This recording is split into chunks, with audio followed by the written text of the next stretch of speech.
helps, really, you know?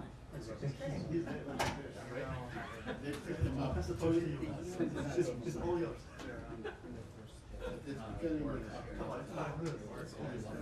Yeah. Oh, yeah. Can you send me the No, just I sent it.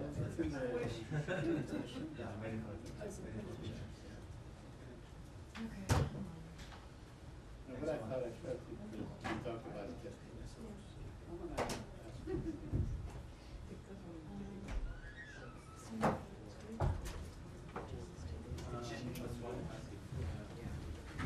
Good afternoon, everybody. Happy Wednesday. I don't have anything off the top today. Sean, go ahead. Sure. I guess started in Gaza. Sure. NSM 20.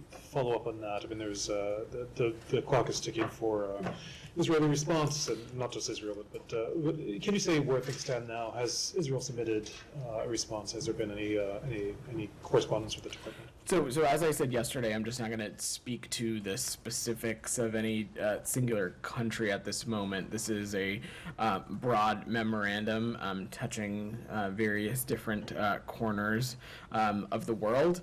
And to take a step back, since the signing of the National Security Memorandum on February 8th, partner countries deemed to be in active armed conflict have 45 days to share letters of assurances, and upon receipt of each of those, the United States will assess whether or not a partner country, whether those assurances are credible and reliable, and so that work is ongoing, and implementation of that National Security Memorandum is ongoing, as is the assessment of those assurances from partner countries. So I'm not going to get into more specifics. I know Camilla asked about this yesterday. Right.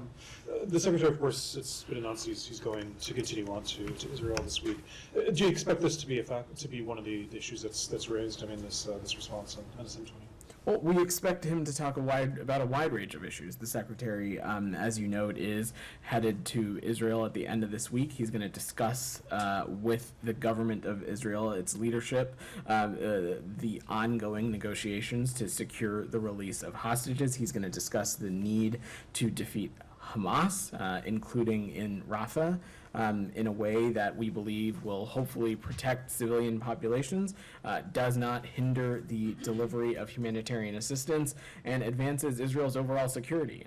He's also going to discuss the United States and international efforts to dramatically increase and sustain delivery of humanitarian assistance to civilians who are suffering from a lack of adequate food supplies. That's obviously been an immense priority for us. And he's also going to update Israeli leaders on his talks in the earlier part of this week with Arab leaders to build a lasting peace and security for Israelis, Palestinians, and the broader region. Just one for me before passing on, but the Rafah, how much do you figure that will be in the discussions? I mean, there have been calls from the U.S. quite explicitly to hold off without a plan for civilians in Rafah. Do you expect the Secretary to speak in depth about Rafah with the Israeli leaders? I don't have a percentage or an assessment to offer, Sean, but we have been very clear that we believe that in order to undertake any kind of operation in Rafah, it would require a serious and significant plan, one that addresses the varying and complex humanitarian challenges that are posed in the Rafah region, talking specifically about more than 1 million people who are seeking refuge in the area, it continuing to be an area that is a conduit for the flow of humanitarian aid. So I have no doubt it'll be one of the things that will be discussed, but also as a reminder, National Security Advisor Sullivan spoke to this earlier in this week. We expect a team from Israel to meet with members of the interagency in the United States to also discuss ways in which we believe that Hamas can be defeated, but done so in a targeted and more precise manner, and hopefully does not impact or have any negative impact on Palestinian civilians. Daphne, go ahead. Thank you. Yeah. Netanyahu has said that he will soon approve a plan for the evacuation of Palestinian civilians from fighting areas after having greenlit the military's operational plans for Rafah. Has the U.S. seen any of these plans yet? I've not seen. I don't have any plan to read out or to offer an assessment on. But let me be very clear, and this has come up a couple of times this week. There should be no full-scale military operation in Rafah without a credible and executable plan to protect the civilian population. Part of that also, and this has been a something that the Secretary has made clear and reiterated in some remarks he gave in Tokyo last year, that we do not support the forced displacement of Palestinians in Gaza to outside of Gaza. That's not something that we would support or condone. Sorry, just not looking for any assessment, but have you actually received these? I'm not plans from aware. Israel? I'm not aware of that. And I have a few more on Haiti, but if you have. Yes. Stick on Rafah for Sure. 1 second? Yeah, go ahead. Will the Secretary be in the conversations next week with administration officials, with the Israelis who are coming here to discuss Rafah? I don't have I don't have specific scheduling to offer on like when those conversations will take place. Two, I don't have an exact delegation makeup both from the United States side or the Israeli side. But what I can say is that I have no doubt the State Department will be deeply engaged in those conversations. I do not believe that they will be happening at the Secretary's level, but of course we are deeply engaged on this issue from across the department. And then just on Rafah generally, Yeah. you guys have repeatedly talked about the importance of protecting the civilian population there. And, given the outreach to Israel to discuss this plan in more detail, is the administration in a position where you guys would be willing to provide resources to Israel to actually protect the civilian population if they're going to go ahead with this operation, or is the onus on Israel to do that with their own resources? I don't want to get ahead of these conversations, Kylie. As you know, over the course of since October 7th, but even prior to that, we have a long-standing relationship with Israel in terms of provisions of security assistance and things like that. What we hope to happen through this conversation is for there to be a clear and direct engagement on how they are thinking about this and offer some insight into advice on how we would approach this situation were we in that position. And so I don't want to get ahead of that conversation. And if in the course of that it is determined that our Israeli partners need X, Y, and Z, that is of course a conversation that we'll continue to have. Yeah. Can I keep going? I'll go to you. Go ahead, Camilla. Still on Gaza, I assume? No? Okay, then go ahead, Said. First, I want to ask about a colleague of mine in Gaza. He's, in fact, the bureau chief for Gaza for our newspaper and the editor-in-chief for the electronic version. His name is Mahmoud Abu Awad, Abu Mus'ab. I'll send you his name and his picture. He was taken by the Israelis on Sunday night, Sunday to Monday morning, and we lost his whereabouts. We don't know anything about him. Then there was a picture published with him stripped naked along with other men and so on. So my point is, when will the United States demand and say that this cannot keep on going with journalists that are credentialed, that have worked there for year after year, decade after decade, well known to the Israelis, Why do they keep taking them, targeting them, killing them, imprisoning them with impunity? Why is that not outrageous to you? Said, when we talk about continuing to press Israel to enhance its mechanisms to better protect civilians, we of course are also talking about extending that to journalists as well. We are always concerned for the safety of journalists, especially in conflict zones, especially in somewhere like Gaza, where journalism plays a critical role. And as Secretary Blinken has said, journalists, including many Palestinians in Gaza, are doing extraordinary work under the most dangerous conditions, and we've been unequivocal here. We also have been clear and reiterated the fact that Israel needs to abide by international humanitarian law, especially as it conducts these operations, and that's something we'll continue to reiterate with them. Well, honestly, with that, this slap on the wrist kind of language is not going in any way, shape, or form to sway the Israelis or to pressure them or to make them do stuff. You should, everybody believes that a civilized country like the United States of America, who's basically the umbilical cord for Israel to do everything under the sun, can stand and say, this should not go on. We- This should not go on, not just, we urge them not to harm them and so on. Because this is obviously systematic.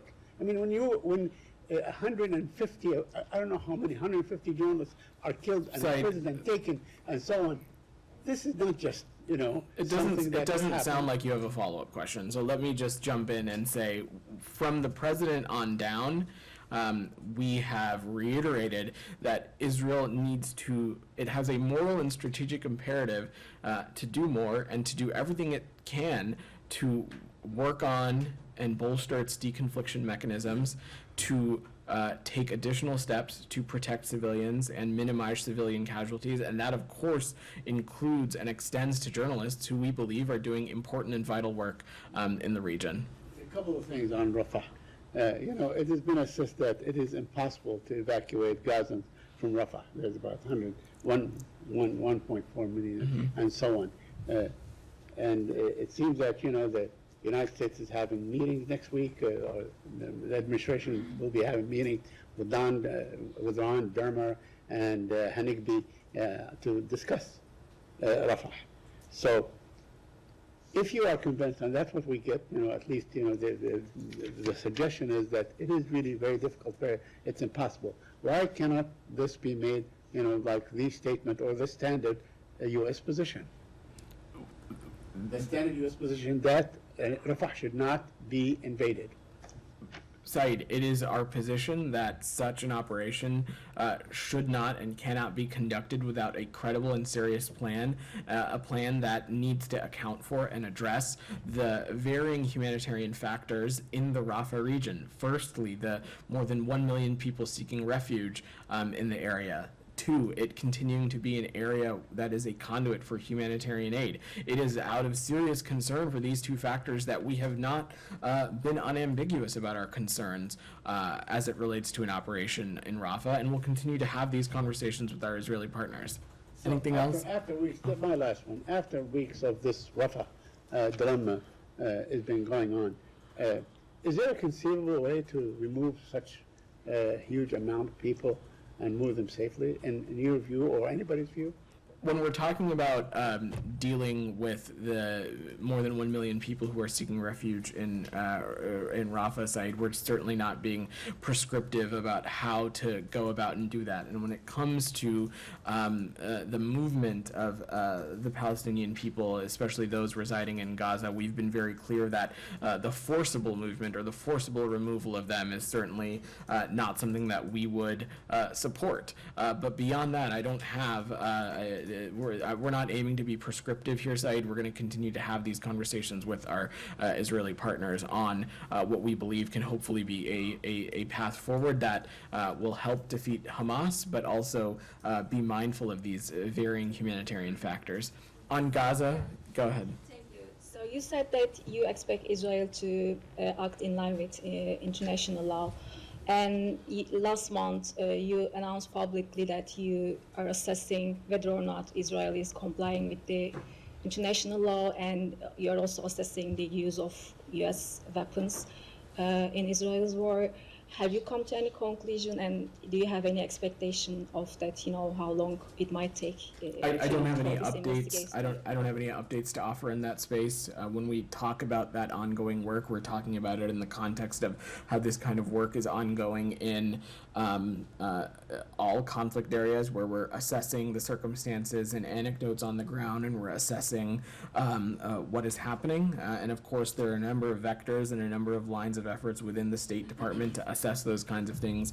We've talked about a couple of them from up here, processes like the Leahy process, the processes like CHURG, and some of that work is just going to continue, and I don't have an update to offer on that. One more on that. Yesterday, Human Rights Watch and Oxfam said that they submitted a memorandum to the U.S. government regarding Israel's violations of international law, and this includes, the misuse of U.S. weapons and blocking the U.S.-funded humanitarian aid.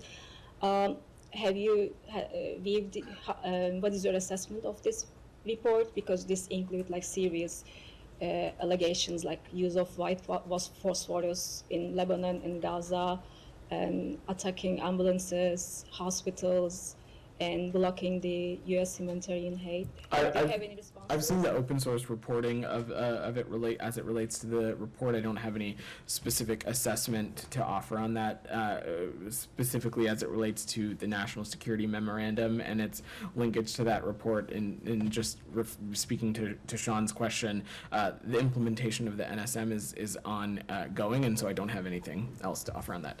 Anything else on Gaza before I want to make sure? I mean, we can do as many as you want. I just want to stay on topic. On Gaza, can I do Camilla first? Because she should go ahead. Just following up on Saeed's question, Yeah. that you and Matt have stood at the podium and you have confirmed that there are incidents that are raised with the Israelis every time something happens in Gaza that you guys want answers on. Every time a journalist is subjected to inhumane treatment, or there's evidence of that, or a journalist is killed in Gaza, is this treated the same way, where you go to the Israelis and you ask them what has happened? And is there a list of journalists that you guys have asked about, especially ones that are colleagues of ours in Gaza who are working with us on this story every day? And have you had any response from the Israelis on any individual cases? There certainly are specific incidents, especially as it relates to journalists, in which we have asked our partners in the government of Israel for more information, and in instances we have gotten more information on the specifics to those circumstances or things of that nature. I'm not at liberty to speak to some of those given privacy concerns, but this is something that we raise, and we raise it at the seriousness, we raise other issues that we have concerns about, and we're seeking more information on. And would this be, for Saeed's colleague, would this be a case in which you would raise it with the Israelis? I'm not aware of the specifics around this case. I'm happy to check, but I don't want to speak to something in that specificity that when I don't have the information in front of me. CBS colleague in Gaza, we would be expecting that to be something that would make the list of things to be raised with the Israelis. And then I can turn to Haiti after Gaza. Kylie. With regard to the ongoing operation on the largest hospital complex in Gaza, obviously it was the same location where the Israelis carried out another operation in November. So I just wonder if they're having to go back again, if there are concerns about the efficacy of their operations as they, continue to go after what they say are terrorists in this hospital. So I will let the Israelis speak to their own operation and how they're conducting it, as well as any assessment that they have made that would make it, that goes into their reasoning for why they're deciding to conduct such an operation. What I will just say is that there continues to be plenty of open source reporting out there of Hamas using civilian institutions like hospitals, like schools, as command and control nodes, as areas in which hostages are being held, as areas that lead into their tunnel networks. So that is not something that is surprising to us. There's a clear track record of that, but as it relates to this specific information, this specific operation, I'll defer to our Israeli partners. Just one more in Gaza. Yeah, go ahead. I realizing, of course, it relates to another country's Yeah. policies, but do you have any comment on Canada saying they're going to stop arms shipments to Israel? That's for our Canadian partners to speak to, and it's a sovereign decision of theirs to make. The United States has been clear. You saw the president speak to this not too long ago. We continue to support Israel's right to defend itself and have been clear that we must do so while also being very clear the moral and strategic imperative our partners in Israel have to protecting the lives of civilians, and our position hasn't changed. Is there a discussion with the Canadians on this? We talk to our Canadian partners all the time. I'm not aware of a specific conversation to read out, though. On Gaza, Daphne? I want to make sure I think folks still have questions on Gaza, but then we'll have time to talk Haiti. Michelle, go ahead. Updates on the maritime corridor, when will it be ready? So that is something that we're continuing to work on around the clock. Since the beginning of this conflict, we have been leading efforts to get life-saving humanitarian aid into Gaza to alleviate the suffering. You saw at the State of the Union, the president announced this undertaking that he's directed the U.S. military to establish, and so that work is happening. I don't have any other details to offer, but on the construction or any updates on the pier itself, the temporary pier itself, rather, I'm sure my Department of Defense colleagues would be happy to speak to that. On Secretary's trip to the region, will he be meeting Arab foreign ministers in Cairo tomorrow other than the Egyptian foreign minister? I don't want to get too much ahead of the secretary's schedule, and we'll let his visit to the specific countries play out, but we fully expect him to engage with Arab leaders while he's in the region. On Gaza, Nick? Okay. All right. Anything else on Gaza? Okay. Camilla has been patiently waiting for Haiti. So go ahead. Or Daphne. Whoever wants to go. Thank you. Yeah. Do you have any updates on Americans trying to leave Haiti? Are there any more U.S. organized flights planned? So as of March 20th, the U.S. government is facilitating the safe departure of U.S. citizens from Port-au-Prince, Haiti. We are in the process of organizing government-chartered helicopter flights from Port-au-Prince to Santo Domingo in the Dominican Republic, where U.S. government personnel are present to provide consular assistance, and from Santo Domingo, American citizens will be responsible for their own onward travel to the United States. I assume your next question is going to be will there be more of these? And that is going to depend on the demand, the situations on the ground, the reliability of commercial transportation. Our hope is to keep these options available for American citizens who need it, and the feasibility and the assessment of that work is going to be ongoing. And how many Americans are on the flights today? So for operational security reasons, and they're ongoing, I don't want to speak with greater specificity, but we do expect these helicopter movements to make multiple trips in order to try and get as many American citizens as we can today, while also continuing to look at what options might be available and what options might be available for reoccurring movements in the days ahead and even beyond. And then just on the Transition Council, any update on its formation, and are you concerned by how long this is taking? Well, certainly every day counts, and our hope is that conversations are continuing with the membership of the Transitional Presidential Council.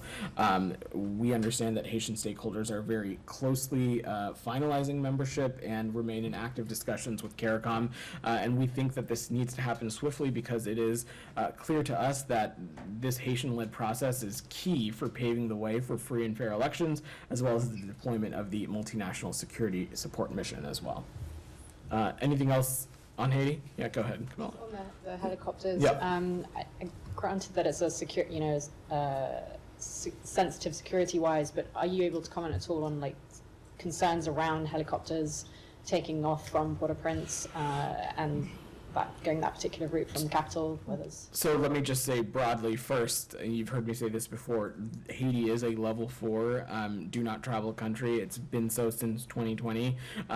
The violence on the ground in Port-au-Prince has been dire. The security situation is certainly one of high risk, but I will also just say that we would not conduct such an operation if we did not feel that it was safe to do so, and that we did not have the expertise to conduct something like this. So I will just leave it at that, given security concerns. And of course, the situation on the ground is one of the biggest factors into determining the frequency at which we can do this and what other options might be available to American citizens, including potential commercial options. Can you give any update on numbers of Americans interested in getting assistance or departure? So again, when we're talking about the crisis intake forum, we're talking about a wide population of American citizens. Some are interested in exploring departure options. Some just want to stay in touch with the United States of America or the embassy. Some want expertise advice on how they may be able to remain safe, and others may not be in a place for safe departure now, but maybe down the line. So it is important we talk about this population in the broad sense that it is, but the number of Americans who have reached out to us through this forum is approaching 1,600. Can I just ask a clarifying question Yeah. on how we can discuss the movements given that they're ongoing? So we can say that they're ongoing today, and then the department is exploring options for continuing them as soon as tomorrow? Is that accurate? We are exploring what options are possible for continuing them, and should the circumstances be proper, it's very likely that they will continue. But again, I want to take this one day at a time, given the very fluid situation on the ground. More clarification. Yeah. Go ahead, Nick. Because you said we are in the process of organizing government chartered helicopter flights. Have they already started, or are they starting later today? Or That is what I am intentionally being vague about, given operational security. So hopefully we'll have more for you later today. But again, this is the safety and security of American citizens is we have no higher priority than that, and so wanted to make sure that you all had clarity on what we were doing, while also maintaining the security for this operation to be conducted. Anything else on Haiti before we close out? Okay, Alex, go ahead. Thank you, Vedant. A couple of separate topics. On Ukraine, Uh-huh. UN human rights report says that Russia is using fear to control occupied territories. Can I get a reaction?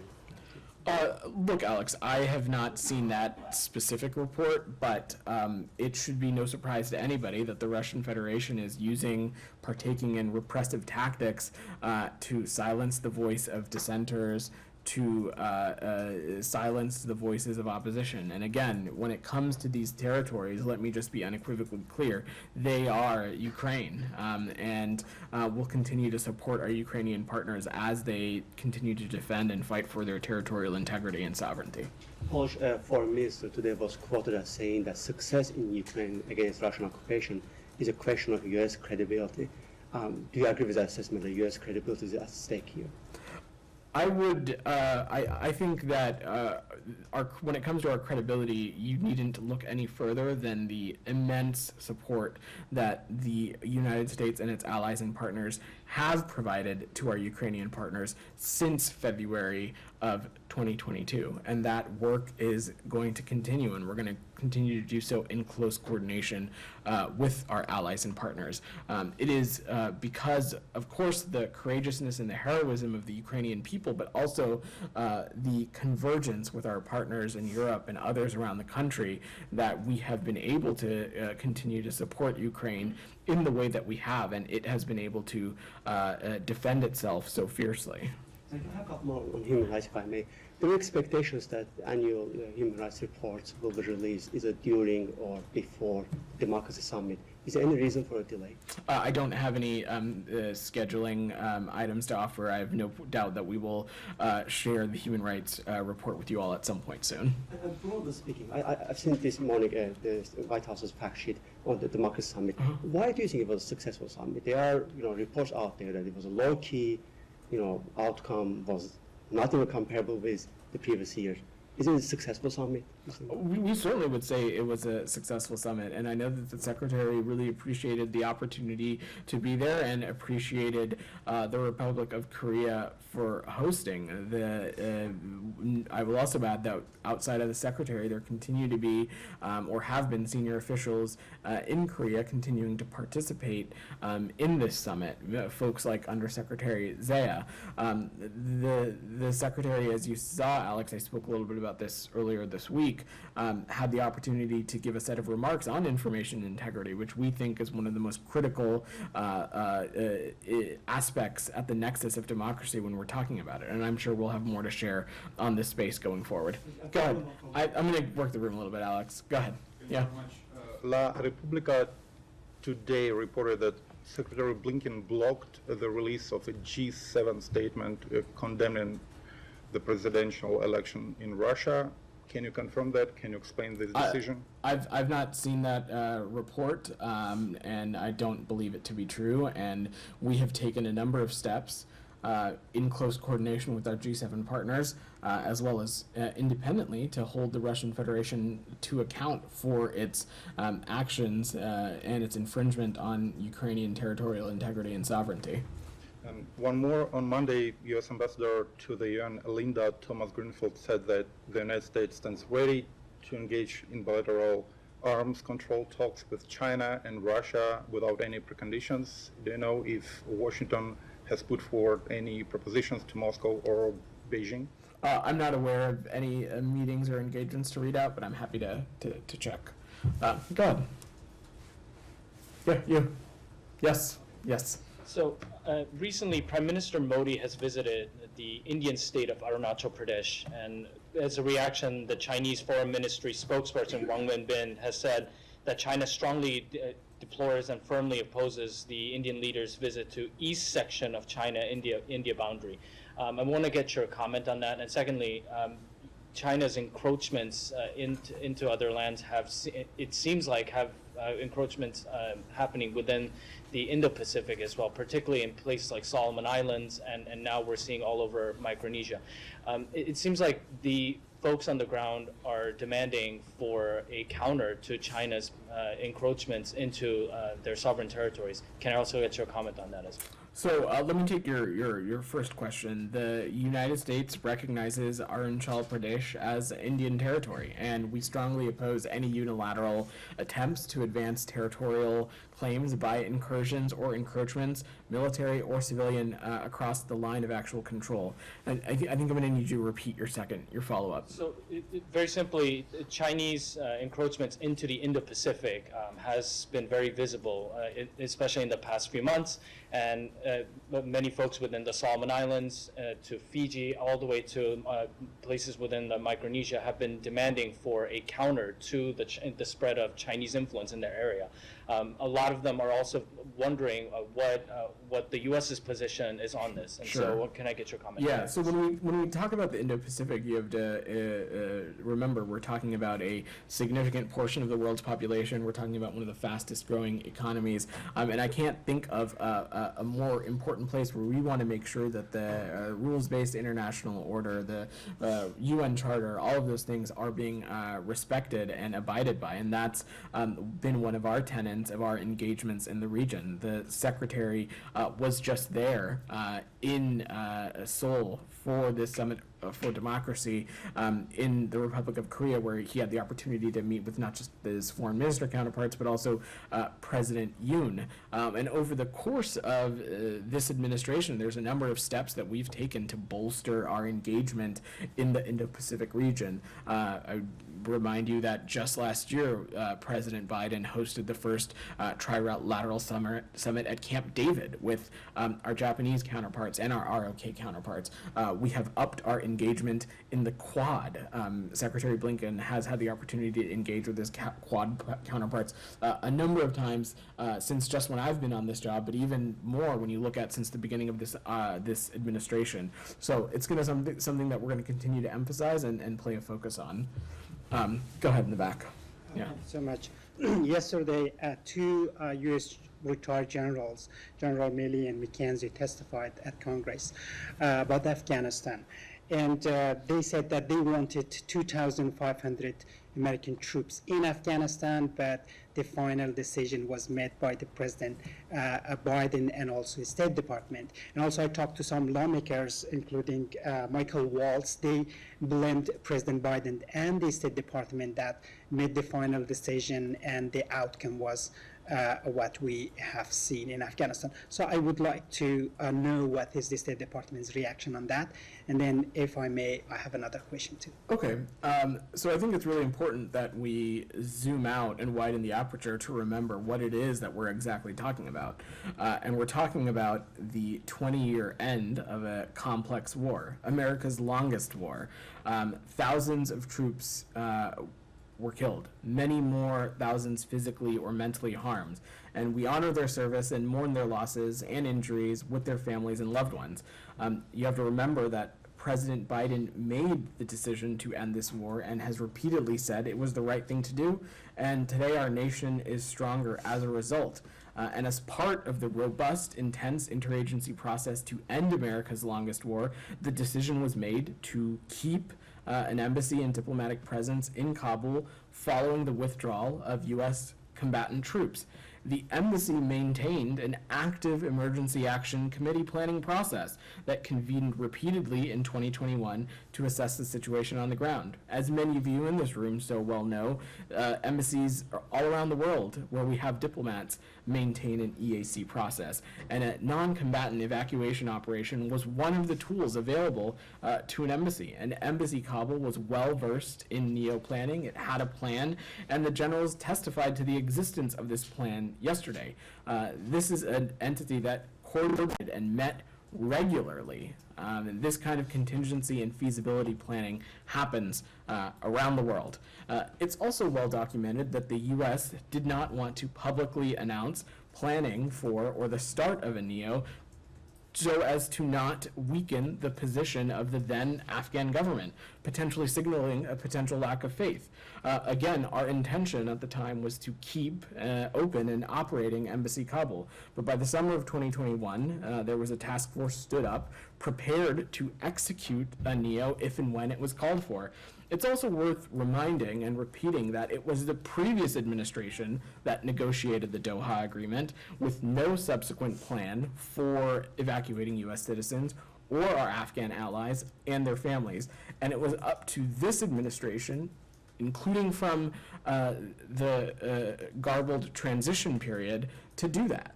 And in collaboration with our military colleagues, as a NEO was intended, we achieved the largest and most successful airlift in history. Nearly 124,000 people on planes out of the country due to the Taliban's overrunning of the city and the collapsing of the Afghan government. This occurred in a very fluid and dynamic and dangerous environment at the Kabul airport, and included the death of 13 military colleagues of ours, hundreds of civilians, and injuries to many others. And those losses are tragic. Within weeks of the collapse of the Afghan government, the U.S. began relocation flights by continuing to protect Americans in harm's way, as well as standing by our Afghan allies and their families. I'll also note, and I know so many in this room are well aware of it, that Secretary Blinken also called for an after-action review to learn the important lessons and to fortify processes and how we respond to unexpected crises around the world and how we support American citizens and foreign nationals and others engaging with our diplomatic missions. This whole week, I've been taking questions on places like Haiti, Sudan, Ukraine, Israel, Gaza. These are all places in where we have taken lessons from this after-action report and implemented them to further improve in the areas of communication, resources, preparedness, and that work will continue. We're going to work to better inform our response in times of crisis, and we've already taken more than 40 concrete actions and identified additional steps to guide itself. We're also going to continue to comply with the House and Senate Foreign Affairs Committee's legitimate oversight of the Afghanistan war, building on the dozens of witness and hundreds of hours of testimony and the tens of thousands of pages of documents that we have already made available and will continue to make available. Yeah, thank you. So you talked about this previously as well, but so the Taliban announced reopening these schools only for boys again. Long story. So girls cannot go to school. I know I'm aware that you have talked about this before, but my specific question for today is that is United States leverage declining over Taliban? If not, which kind of leverage is left to use in terms of convincing the Taliban to allow girls to go to school? We continue to have a number of tools in our tool belt at our disposal, and we have been clear that girls should have never been blocked from going to school in the first place. Advancing respect for the rights of Afghan women and girls is critical to U.S. efforts in Afghanistan. Sean, I said that you had your hands up. Sure. Then I'll come back to you, Leah. I'm sorry. I'll just real quickly a few different topics. Yeah. Indonesia. Yeah. So there's a statement from the secretary this morning, but on Prabowo's victory in the presidential race. Of course, it wasn't so long ago that he wasn't welcome in the United States to human rights concerns. Are those going to figure into the relationship, do you think, with Indonesia as he takes office? So we extend our sincerest congratulations to the Indonesian president-elect, and we applaud once again the Indonesian people for their robust turnout and commitment to democracy and the rule of law. As close partners and friends under our comprehensive strategic partnership, we're going to work hand in hand to better deliver for the future of our citizens, and we look forward to continuing to engage on that and partnering with the president-elect and his administration when they take office in October. Yeah, the rights concerns are not This is something, well, look, but just to take a bit of a step back, in any bilateral relationship that we have in countries around the world, when we have concerns about human rights or violations of other kinds, we raise those, and we raise those directly and candidly, and we'll continue to do that when appropriate. Sure. I know also, a separate topic, I know probably from the podium you don't want to engage too directly in campaign politics, but also regarding the previous administration, former President Trump has denounced the Australian ambassador here in the U.S., Kevin Rudd, saying that he should be, I think his term was he's not the price is bulb or something.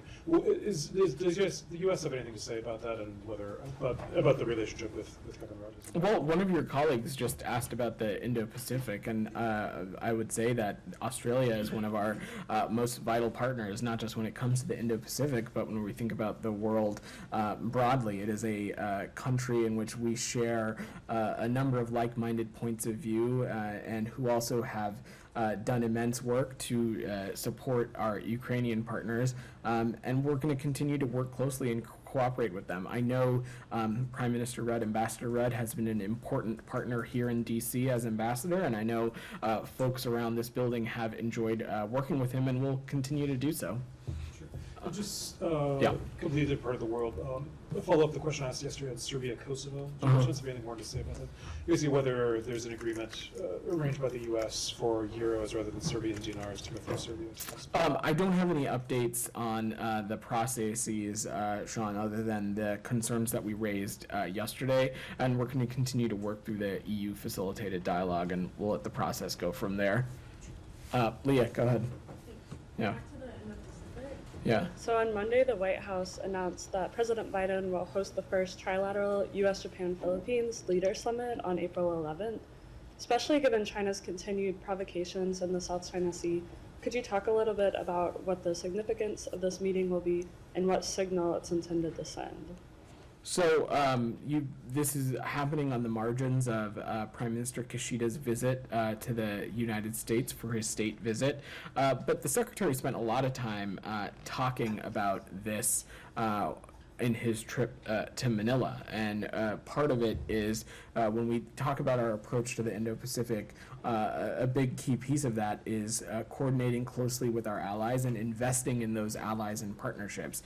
And when it comes to Japan and the Philippines, they are some of our most key, integral, and vital partners in a number of areas, in addressing the climate crisis, security cooperation, economic cooperation, trade, and a number of other spaces, and we look forward to talking about and discussing a number of these issues, both bilaterally with them, but also through this trilateral mechanism as well.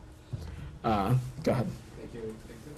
Today, Mr. Donald Lu was appeared in Congressional Committee, and a congressman asked a question about the release of Dr. Shakil Afridi, who helped CIA to kill Osama bin Laden. He was asking that if Pakistan is going to swap Dr. Afridi with Dr. Aafia Siddiqui, who's in the American jail. So, okay.